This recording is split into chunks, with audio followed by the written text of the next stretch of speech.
জয় যিশু।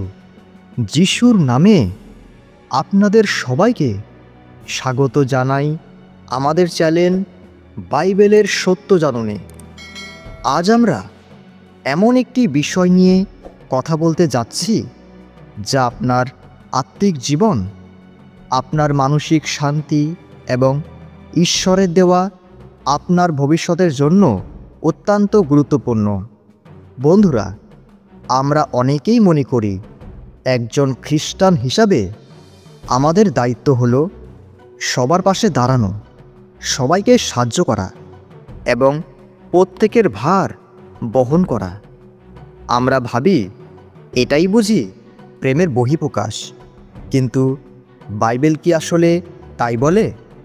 সত্যটা হলো আপনার জীবনের প্রত্যেকটি মানুষ ঈশ্বরের পাঠানো নয়। শয়তান মাঝে মাঝে সাহায্যপ্রার্থী বা বন্ধু হিসাবে এমন কিছু মানুষকে আপনার জীবনে পাঠায় যারা আপনার প্রাচীর হয়ে দাঁড়ায়। আজ আমরা পবিত্র বাইবেল থেকে এমন 7 ধরনের মানুষের কথা জানব যাদের সাহায্য করা বা যাদের সাথে গভীরভাবে যুক্ত থাকা আসলে আপনাকে ঈশ্বরের পরিকল্পনা থেকে দূরে সরিয়ে দেয়। হতে পারে আপনি সরল মনে তাদের সাহায্য করছেন, কিন্তু অজান্তেই আপনি আপনার নিজের আশীর্বাদ আটকে দিচ্ছেন। ঈশ্বর চান আপনি দয়ালু হন, কিন্তু তিনি চান না আপনি বোকামি করুন। তাই আজ আমরা শিখব কাদের থেকে দূরে থাকবেন এবং কেন। এই ভিডিওটি শেষ পর্যন্ত দেখুন, কারণ হতে পারে আজই ঈশ্বর আপনাকে কোনো একটি বিষাক্ত সম্পর্ক বা বোঝা থেকে মুক্ত করতে চান। চলুন মূল আলোচনায় প্রবেশ করি। 1. যারা মন ফেরাতে চায় না। প্রথমেই যাদের কথা বলবো তারা হলো অন্তপ্ত বা যারা মন ফেরাতে চায় না।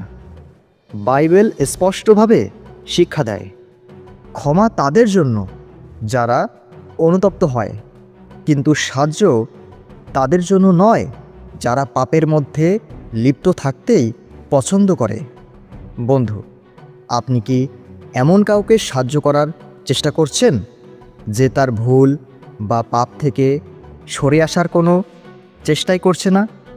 আপনি তাদের ঋণ শোধ করে দিচ্ছেন, তাদের জামিন হচ্ছেন বা তাদের ভুলের মাসুল দিচ্ছেন, অথচ তারা বারবার একই কাজ করছে।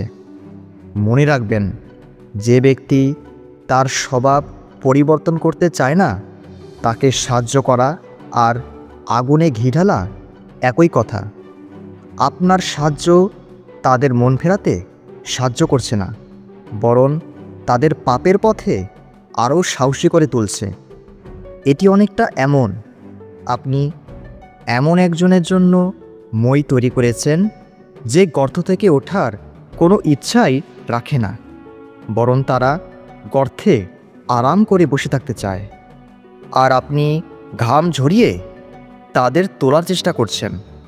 বাইবেলের হিতোপদেশ 26 অধ্যায় তার 11 পদে একটি শক্তিশালী পদ রয়েছে। কুকুর যেমন নিজের বমির দিকে ফেরে, তেমনি বিবেচনাহীন লোকও আবার বোকামি করে। শুনতে খুব খারাপ লাগতে পারে, কিন্তু এটিই বাস্তবতা। ঈশ্বর চান আপনি মানুষের মুখের কথার চেয়ে তাদের আচরণের ধরন বা প্যাটার্ন লক্ষ্য করুন।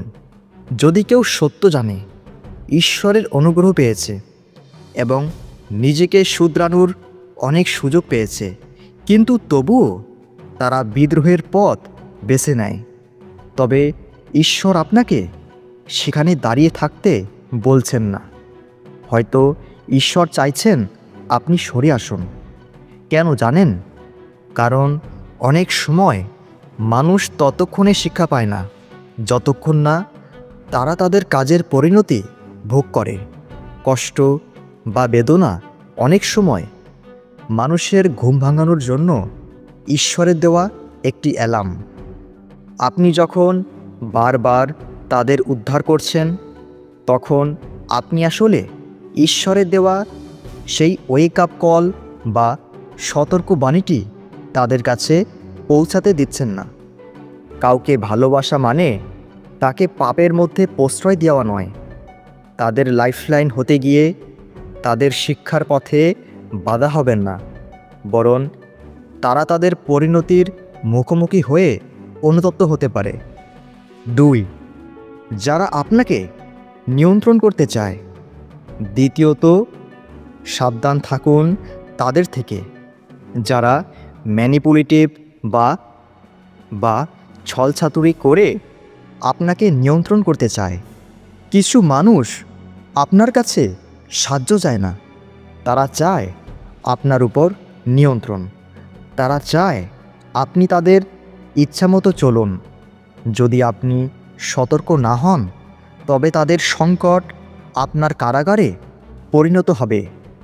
এরা সেই সব মানুষ যারা আপনার দয়া বা নম্রতাকে আপনার দুর্বলতা মনে করে। তারা আপনার দয়াকে বাধ্যবাধকতায় রূপান্তর করে।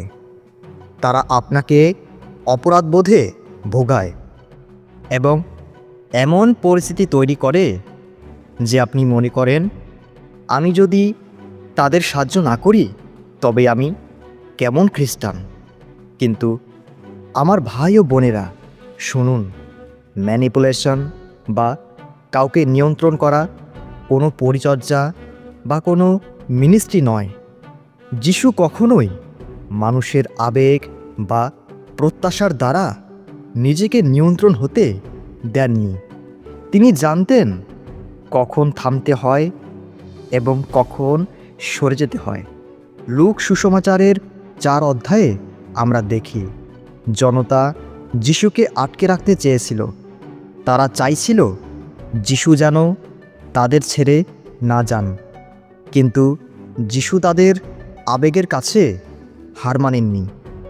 তিনি সেখান থেকে চলে গিয়েছিলেন। কিন্তু কেন জানেন?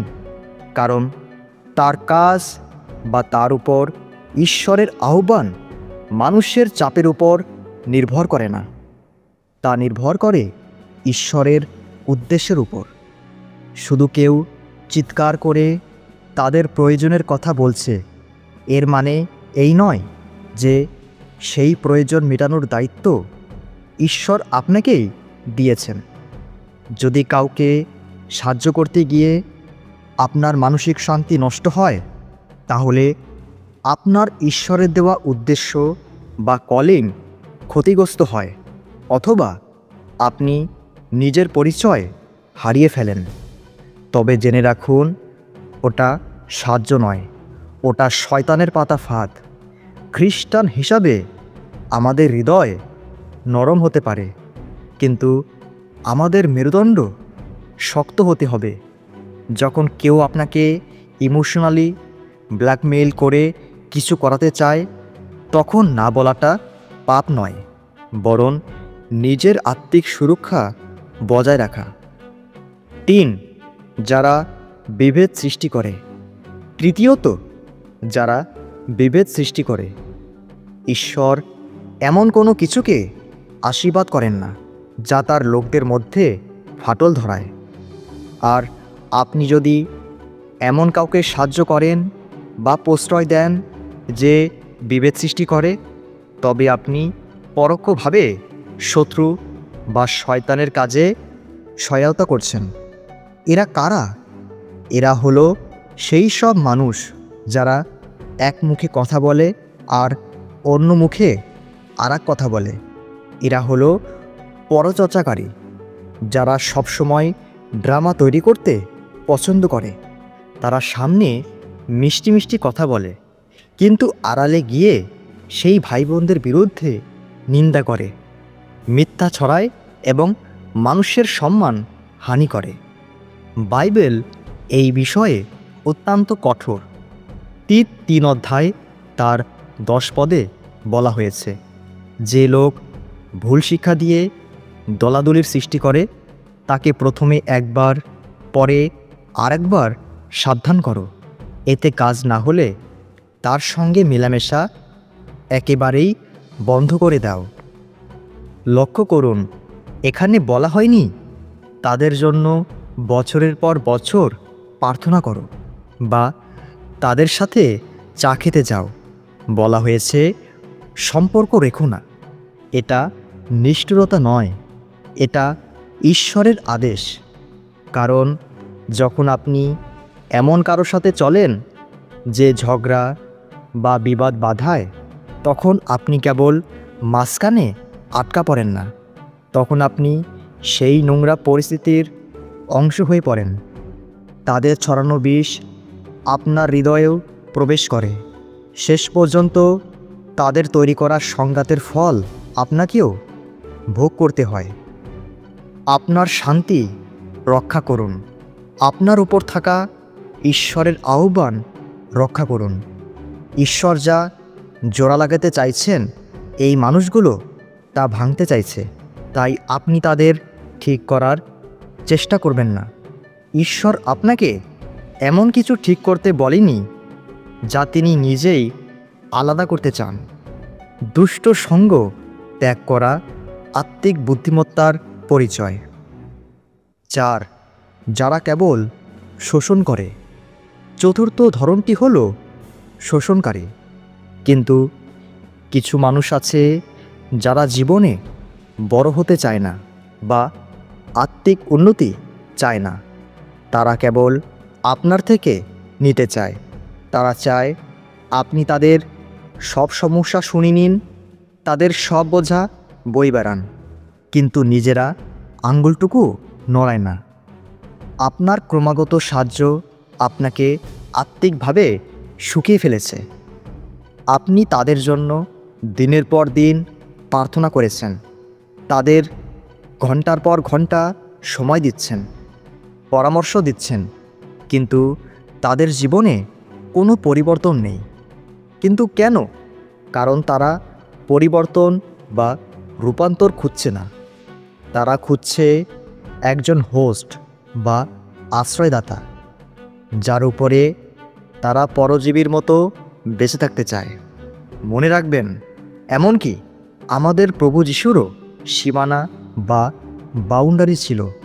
তিনি হাজার হাজার মানুষকে সেবা করেছেন, কিন্তু তিনি নিজেকে রিচার্জ করার জন্য কিছু সময় একা কাটাতেন।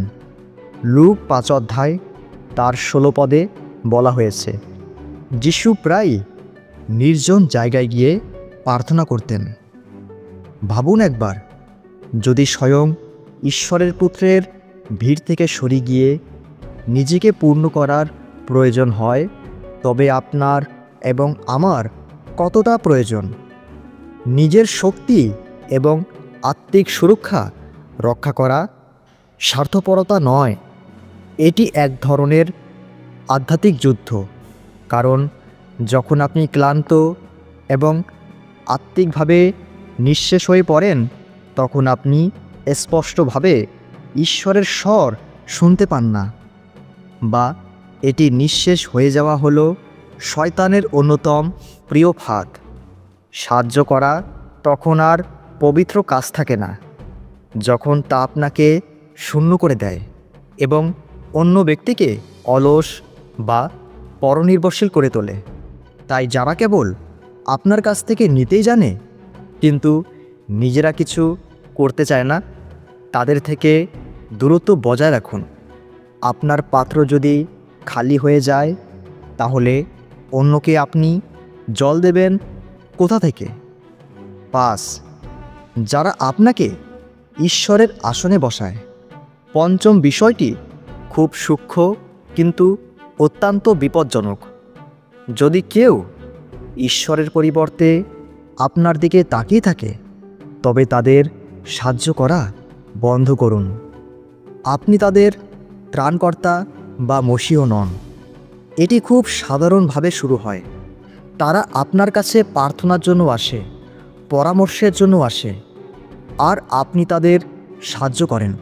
কিন্তু ধীরে ধীরে আপনি দেখবেন তারা আর ঈশ্বরের কাছে হাঁটু পাচ্ছে না। তারা কোনো সমস্যা হলেই আপনার ফোনে কল দিচ্ছে, তাদের ভরসার জায়গাটি ঈশ্বর থেকে সরে আপনার উপর চলে এসেছে। সত্যিটা হলো, প্রতিবার যখন আপনি তাদের সমস্যার সমাধান করতে তাড়াহুড়া করে ছুটে যান, তখন আপনি এমন একটি জায়গায় দাঁড়িয়ে পড়ছেন যেখানে থাকার অধিকার কেবল ঈশ্বরের। বাইবেলের প্রেরিত 14 অধ্যায়ে আমরা দেখি, যখন পৌল ও বার্নবা একটি অলৌকিক কাজ করলেন, তখন সেখানকার মানুষ তাদের দেবতা ভেবে পূজা করতে চাইল। কিন্তু পৌল ও বার্নবা কি করলেন? তারা কি গর্বিত হলেন?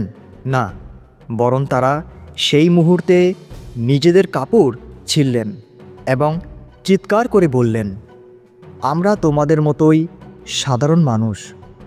আমরা তোমাদের কাছে সুসমাচার নিয়ে এসেছি, যেন তোমরা এই অসার জিনিসগুলো ছেড়ে জীবন্ত ঈশ্বরের দিকে ফেরো। তারা জানতেন মানুষকে তাদের উপর নির্ভর করতে দেওয়া কতটা বিপজ্জনক। তাই আপনি কাউকে পথ দেখাতে পারেন, তাদের জন্য প্রার্থনা করতে পারেন, কিন্তু আপনি কারো জীবনের উৎস বা সোর্স হতে পারেন না।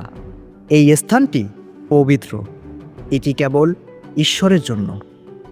যদি দেখেন কেউ ক্রমাগত ঈশ্বরের পরিবর্তে আপনার উপর নির্ভর করছে, তবে আপনার সাহায্য তাদের জন্য আশীর্বাদ নয়, বরং তা বাধা হয়ে দাঁড়িয়েছে। তাদের হাত ছেড়ে দিন এবং তাদের ঈশ্বরের দিকে ঠেলে দিন। বলুন, আমি তোমার জন্য আর কিছু করতে পারবো না, তোমাকে এখন ঈশ্বরের কাছে যেতে হবে। এটি তাদের জন্য প্রকৃত ভালোবাসা। 6. যারা জেনে শুনে অবাধ্য হয়। ষষ্ঠত, সেই সব মানুষ যারা জেনে শুনে অবাধ্য হয়। যদি কেউ জানে ঈশ্বর কি বলছেন, বাইবেল কি বলছে, কিন্তু তারপরেও তারা বিদ্রোহের পথ বেছে নেয়, তবে তাদের সেই কাজের অংশীদার হবেন না। এরা হলো সেই সব লোক যারা বলে, হ্যাঁ আমি জানি বাইবেলে ওটা লেখা আছে, কিন্তু আমার পরিস্থিতি ভিন্ন, অথবা ঈশ্বর আমার মন বোঝেন, তাই আমি এই পাপে থাকলেও সমস্যা নেই। না ভাই ও বোনেরা, সাবধান, তাদের কোনো লাইফলাইন বা সাহায্যের দরকার নেই। তাদের দরকার একটি কঠিন ধাক্কা। 2 থিসলনিকীয় 3 অধ্যায় তার 14 পদে পৌল বলেছেন, এই চিঠির মধ্যে লেখা, আমাদের কথা যদি কেউ না মানে, তাহলে সেই লোককে চিনে রাখো, তার সঙ্গে মেলামেশা করো না, যাতে সে লজ্জা পায়। লক্ষ্য করুন, বাইবেল বলছে মেলামেশা করো না। কেন? যেন সে লজ্জিত হয় এবং বুঝতে পারে যে সে ভুল পথে আছে। এটা তাকে প্রত্যাখ্যান করা নয়, এটা হলো তাকে তার ভুল বুঝিয়ে সঠিক পথে ফিরিয়ে আনার একটি প্রক্রিয়া।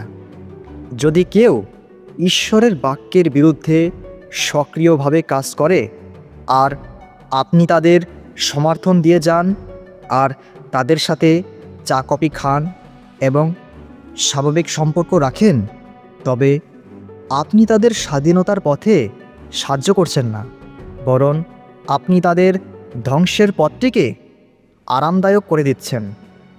আপনি তাদের বোঝাচ্ছেন যে ঈশ্বরের অবাধ্য হয়েও ভালো থাকা যায়।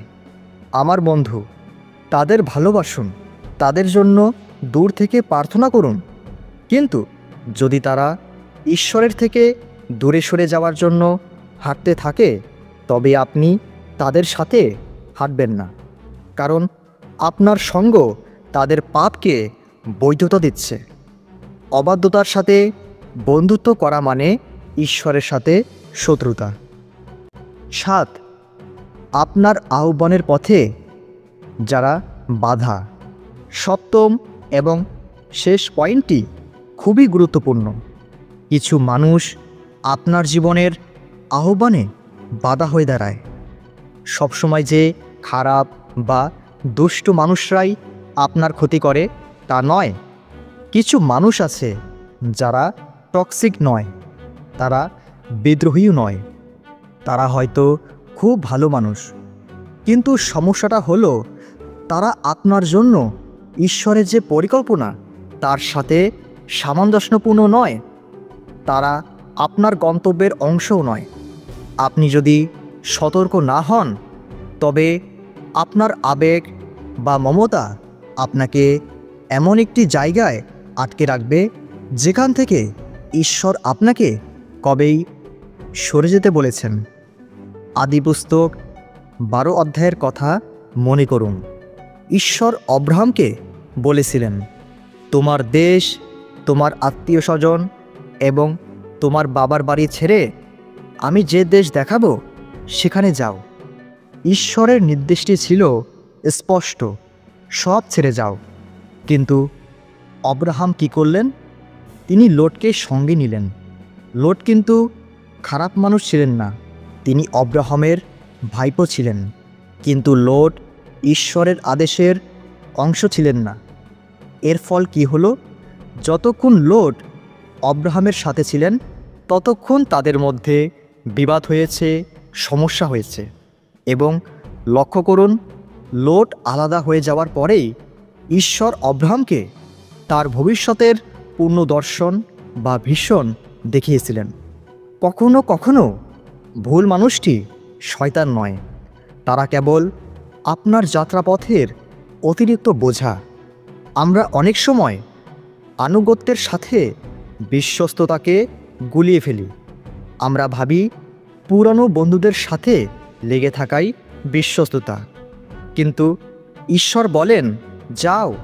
তখন সবার অনুমতি নেওয়া বা সবাইকে সাথে নেওয়া আপনার কাজ নয়।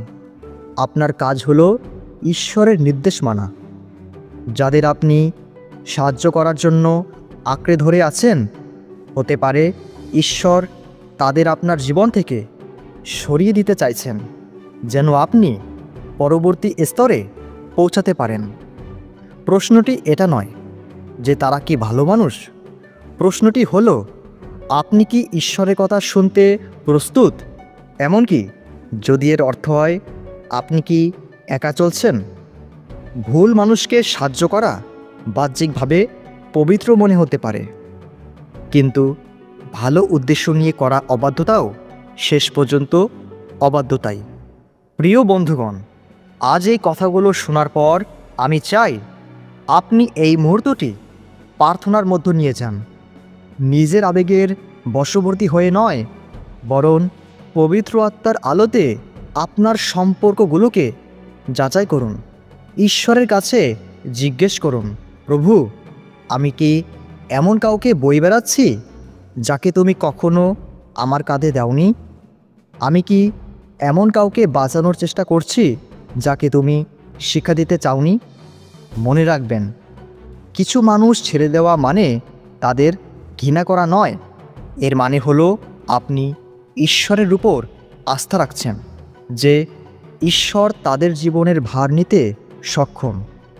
আপনি সরে দাঁড়ালে হয়তো ঈশ্বরের কাজ তাদের জীবনে শুরু হবে।